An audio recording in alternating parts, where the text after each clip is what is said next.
ធម្មពលអ្នកកើតឆ្នាំមមែ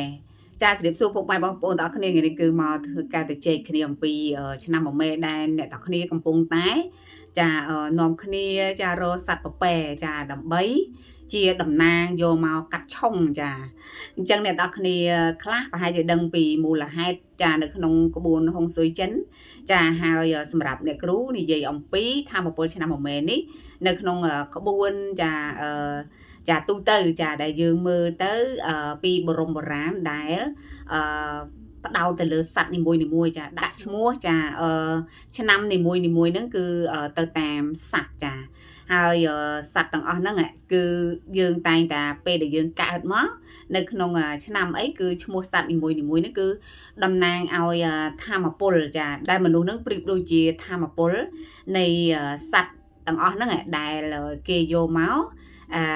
ដាក់នៅក្នុងឆ្នាំរបស់យើងចាហើយឆ្នាំទាំងអស់អ្នកទាំងអស់គ្នាណាខ្លះចាមានឆ្នាំរូងចាឆ្នាំរូងគឺនាគរាជដែលស្ដេចនាគធំជាងគេតំណាងឲ្យចាភាពចាក្លាហានអំណាចធម៌ពលចាហើយចាតំណាងឲ្យទ្រព្យសម្បត្តិណាចាការគិតរបស់អ្នកឆ្នាំរូងគឺគាត់គិតធំចាគាត់គិតលឿនហើយគាត់គិតធំគាត់ជាអ្នកគ្រប់គ្រងគេចាហើយសម្រាប់ឆ្នាំមួយគេចាឆ្នាំជូតគឺគាត់ល្អិតល្អន់គាត់ច្បាស់លាស់ចាហើយឆ្នាំចាដូចជាឆ្នាំថោះគឺគាត់មានភាពវៃឆ្លាតរហ័សរហួនចាហើយគឺឆ្នាំថោះហ្នឹងគឺច្រើនសំណាងណាអត់សូវពិបាកទេចាហើយនៅឆ្នាំកុលគឺឆ្នាំហ្នឹងគឺក៏សំណាងដែរជាឆ្នាំដែលចូលចិត្តញ៉ាំអ្នកនរគ្នាចូលចិត្តញ៉ាំហើយស្រួលសនុកលៀបសំណាងហ្នឹងតែងតែចូលមកកាន់គាត់ចាអញ្ចឹងនៅមានឆ្នាំទាំងអស់ចាជាបន្តបន្ទាប់ទៀតគឺសិតតែមានហេតុផលចាស់បុរាណចាលោកបានធ្វើការដាក់ឈ្មោះឆ្នាំទាំងអស់ហ្នឹងហើយអ្នកទាំងគ្នាណាខ្លះដែលកំពុងតែកើតឆ្នាំមមែចាអ្នកដែលកើតឆ្នាំមមែចាអញ្ចឹងឆ្នាំមមែដែលអ្នកគ្រូនិយាយនេះគឺអ្នកគ្រូនិយាយក្បួនខ្មែរទេគឺបានន័យថាចូលឆ្នាំរបស់យើងឆ្នាំខ្មែរហើយគឺយើងចូលដល់ឆ្នាំមមែនឹងឯងចាហើយក៏យើងមានអ្នកកើតនៅក្នុងកំឡុងពេលហ្នឹងរហូតទៅដល់ចុងឆ្នាំចាចុងឆ្នាំទៅ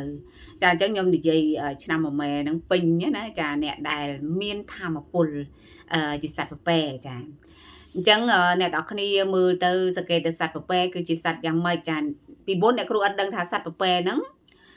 មានចាលក្ខណៈដូចថាមានសមត្ថភាពបែបណាអ្នកនរគ្នាអ្នកគ្រូតែស្រាវជ្រាវដែរឃើញថាសត្វពពែហ្នឹងគឺគ្រាន់តែថាចូលចិត្តស៊ីស្មៅស៊ីអីអញ្ចឹងទៅចាហើយ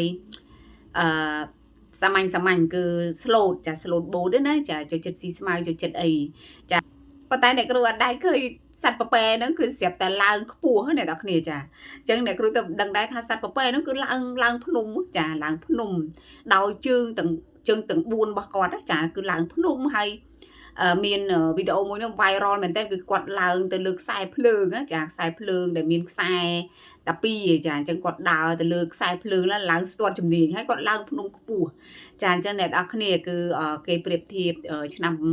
មមែហ្នឹងគឺបានន័យថាពងទេវតាស្រីចាហើយធាតុមាសចាសម្រាប់ក្បួនរបស់ខ្មែរតែបើក្បួនរបស់ចិនគេថាធាតុដីចាអញ្ចឹងសម្រាប់ឆ្នាំមមែហ្នឹងគឺសំដៅទៅលើអ្នកដែលមានធម៌ពលជាទេវតាស្រីចាហើយប្រកែអត់ធ្មត់ចាបើនិយាយទៅចាគាត់អត់សូវជាប្រតិកម្មតបទៅនឹងអ្វីដែលផ្ដេសផ្ដាស់អ្នកនរគ្នាចាគឺរឿងយ៉ាងណាក៏ដោយគឺគាត់ប្រកែខាងអត់ធ្មត់នឹងមែនតែនតែម្ដងចាគឺគាត់អត់សូវចេះចាទៅរកគួនឯណាហើយចរិតរបស់គាត់គឺ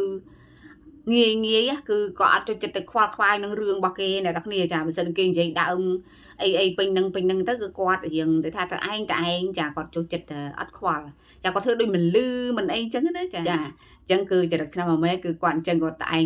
ហើយគាត់ផ្ដោតចាគាត់មានការផ្ដោតខ្ពស់ចាទៅលើគោលដៅរបស់គាត់គាត់ចូលចិត្តស្រាវជ្រាវអ្នកនរគ្នាគាត់ចូលចិត្តនៅម្នាក់ឯងចាអញ្ចឹងចូលចិត្តម្នាក់ឯងចូលចិត្តស្រាវជ្រាវចូលចិត្តចាធ្វើអីតែឯងចាចូលចិត្តច្នៃប្រឌិតចាអញ្ចឹងមនុស្សហ្នឹងគឺបកកែខាងច្នៃប្រឌិតព្រោះថាគាត់ហ្នឹងអត់សូវ follow ទៅតាមគេឯងទេគឺអ្វីដែល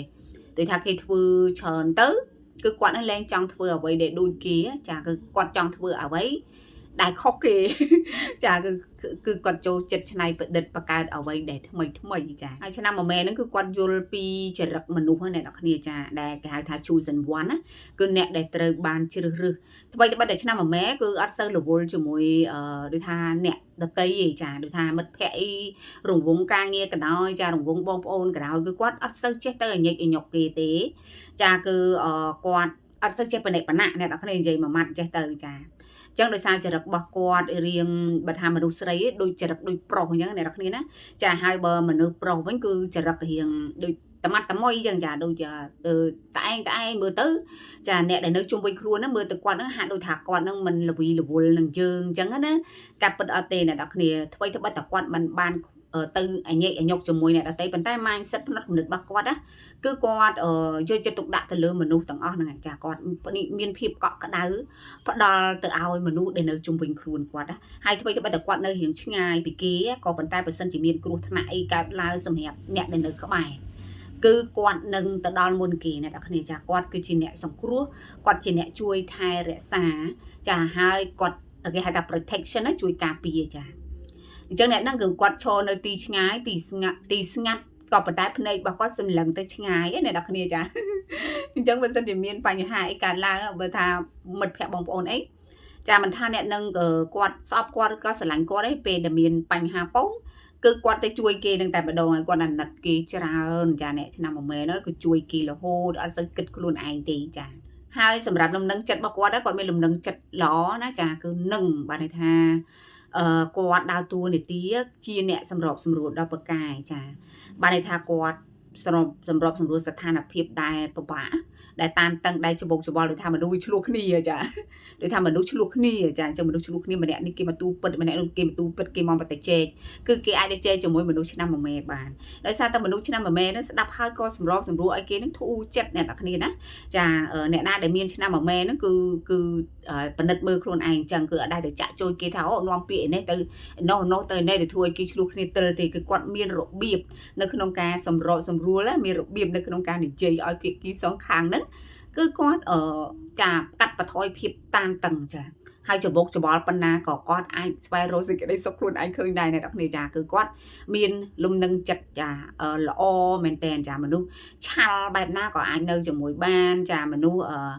ដូចថាត្រាម៉ាបែបណាក៏គាត់អាចនៅជាមួយបានដោយសារតែគាត់មិនសូវខ្វល់ខ្វាយអី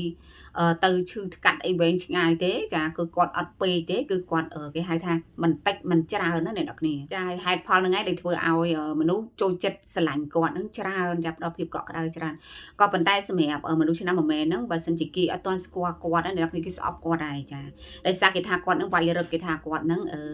របៀបថាចាមិនសូវជាចូលជាមួយគេអីចឹងតែឯងឆ្កុយអីចឹងណាក៏ប៉ុន្តែនៅពេលដែលគេចាប់ផ្ដើមស្គាល់គាត់វិញគឺគេស្រឡាញ់គាត់ណាចាដោយសារតែគាត់ហ្នឹងគឺជាមនុស្សមួយគេថាអីដូច introvert ចឹងអ្នកនរគ្នាចាបានន័យថានៅពេលដែលគាត់អត់ស្គាល់អ្នកដទៃគាត់អត់ចេះនិយាយទេចាគាត់អត់និយាយតែម្ដងចាតែបើសិនជាគាត់បានស្គាល់ហើយគឺថានិយាយចាគឺចាញ់គេកាត់មាត់ចោលចាហើយមនុស្សហ្នឹងគឺមាន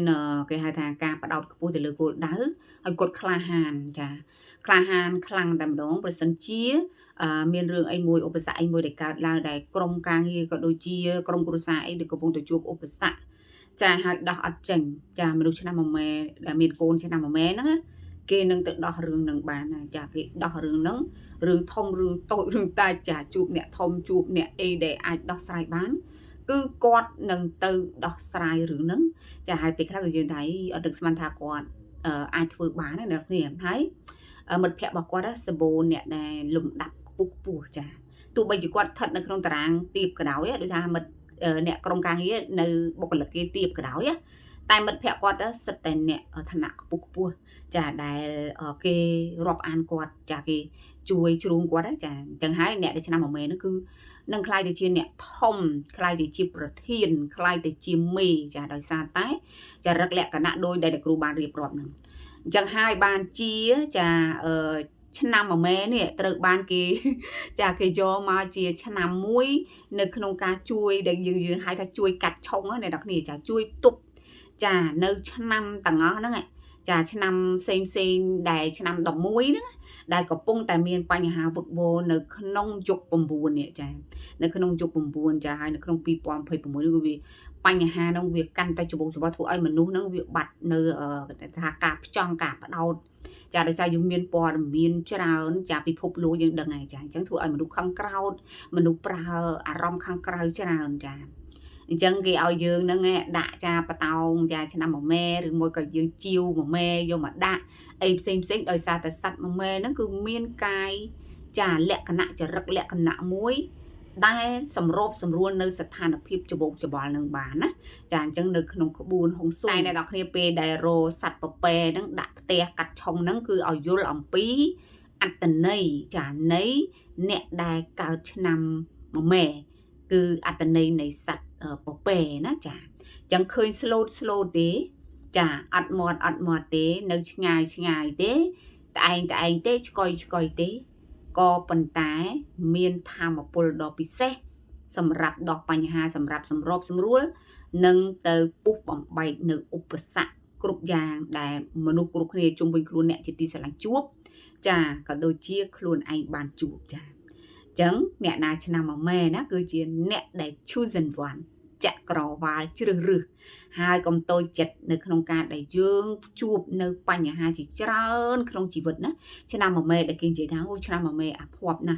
ឆ្នាំមួយម៉ែមិនមែនអាភ័ព្វទេគឺចក្រវាលឲ្យយើងចូលវគ្គបណ្ដុះបណ្ដាលនៃជីវិតគ្រប់បញ្ហាដើម្បីយកដំណោះស្រាយទាំងអស់ហ្នឹងទៅជួយគេចាព្រោះឆ្នាំមួយម៉ែនេះចូលចិត្តជួយគេចាជួយគេគឺជា God គឺជាកូនរបស់ព្រះដើម្បីមកជួយមនុស្សចាហើយរីកចម្រើនចុងក្រោយគឺចាប់ពីអាយុចា50ឡើងទៅចាអញ្ចឹងគឺថាចាប់ពីអាយុ40ទៅចាប់ផ្ដើមណាចាប់ផ្ដើមល្អរហូតដល់50ហ្នឹងគឺមានសម្បត្តិស្ដុកស្ដំហើយចាសំណាងហើយបន្ទាប់ពីយើងចាបំពេញបេសកកម្មដ៏ហត់នឿយឈឺចាប់ខ្លោចផ្សាកន្លងមកចារយៈពេល50ឆ្នាំកន្លងមកចាអញ្ចឹងនេះគឺជាអ្វីដែលធម៌ពលនៃអ្នកកើតឆ្នាំមួយម៉ែមានណាចាអញ្ចឹងបងប្អូនដែលធ្វើការកាត់ឆុងជាមួយនឹងសត្វពពែហ្នឹងឲ្យយល់អំពីអត្តន័យហ្នឹងចាអញ្ចឹងអរគុណច្រើនបងប្អូនទាំងអស់គ្នាចាអ្នកណាខ្លះដែលកំពុងតែរជាវនៅសត្វពពែកាត់ឆុងចាអ្នកលក់ខ្លះគឺចាធ្វើអត់តន់ចាយកមកឲ្យបងប្អូនហ្នឹងចាសូមឲ្យបងប្អូនហ្នឹងទទួលបានលៀបហេងហើយយល់ពីអត្តន័យសត្វពពែដើម្បី